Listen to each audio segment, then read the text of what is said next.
Twitter. Nyinga Simfrozo Kinda jaloko marwa Elizabeth Otieno. Kawachako ni jopiny medo nyiso ichwang kod okang mar medo nengo modhi nyamburko kod mauta mataya kind shillings 16 nyaka 33 chakore tich abich jumani nyaka tarik 14 dwe mar 10.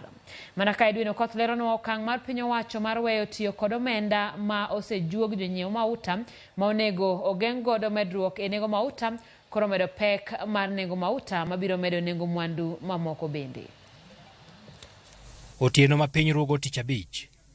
Duol mochung' ne tayo nengo mwandu modhi nyamburko kod teko stima EPRA ne olando medruok e nengo petrol, diesel kod mauta mar taya kod omenda mamalo mogik chakore dwe mar 9 higa mokalo.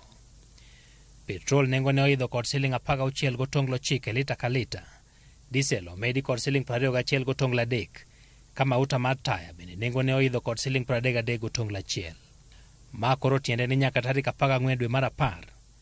Lita achiel mar petrol idhi us siling 211 gotonglo 6 e boma ma Nairobi, siling 211 gotonglo 4 Kisumo, Migori siling 213 gotonglo 1, Homa Bay siling 212 gotonglo 2, ka Josiaya dhi nyiewo siling 211 gotonglo 6. Diesel ma itiyogo e nyamburko mag ting'o jowuoth, tingni mag pur kod masinde manyayo teko stima idhi ng'iew siling 200 gotonglo 9 Nairobi, Kisumu siling 202 gotonglo 7, Migori siling 202 gotonglo 9, Homa Bay siling 202, ka Josiaya dhi nyiewo lita achiel mar diesel siling 201 gi simon. Medruok e nengo mauta mar taya ma itiyogo gi jogo maonge kod teko stima e neno gotieno, wang' ni oketo nengo mwanduno malo moingo kata mar diesel. Ne johala, jowuoth koro nyaka winj pek mar medruok e nengo modhigo.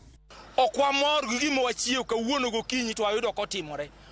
Ng'ato ok inyal chiew gokinyi tidhi kawo mtoka kama nyiweye tidhi e petrol station tiyudo ni lita achiel mar petrol en siling 211. Diesel en siling 201. Koni tiwacho ni ngima dok piny nadi ka mafuta to dhi malo. Winjo, en wach marach kabisa nikech dhi chuno wan kaka joma tiyo transport sector mar mondo wamed transport na abiria ma idho mtoka.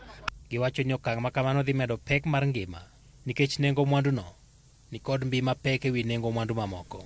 Fuel komedi, fuel ni kila kitu e Kenya ka.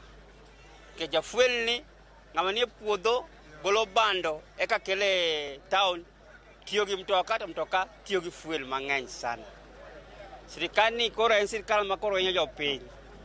Nikech gigi pok otimre nyaka wabed e Kenya ka. Loch Ruto ni e loch pok otero hustlers marach. To kano donjo loch wacho ni ma loch ma hustlers. Thothgi bende koro neno ni piny owacho ok osebet kod paro mar duoko nengo mauta piny kaluwore kod okenge ma sirikal osebet kakawo ewi nengo mwanduno chakore Kenya Kwanza ne kawo telo. Wakati wa kuongeza percentage ya VAT kwa mafuta waliweza kutuambia ya kwamba itaweza kustahimili bei ya mafuta ambapo tutakuwa na ongezeko ya kila mwezi yenye imekuwa hapo awali. Rais wetu aliweza kutoa subsidy ya mafuta ambapo alisema hakuna haja kuweka subsidy lakini atasaidia wananchi wa Kenya kudhibiti hali ya maisha. Koro waneno ni okwa serikal gimuolo ni kaber to giduoke bech mafuta ne piny. To ka ok ginyal to wan wawegi ok wabidhi tich nikech onge tiene dhi tich to onge gimiago. Koro wabo dhi mgomo mondo serikal one gima ditim wane kaka diwakonyre. EPRA ne owacho ni nengo mauta oidho nikech pinje manyayo mwanduno oseduoko piny mauta mayudore e chiro, okang' ma omiyo nengo mwanduno koro medore. Piny owacho bende ne ok otiyo kod omenda ma osebed ka ijuogo jonyiewo mag mauta ma onego bed ni tiyogo e gayo medruok mar nengo modhigo kaka ne otimore tich ang'wen. Edwin Okoth, Ramogi TV, Nairobi.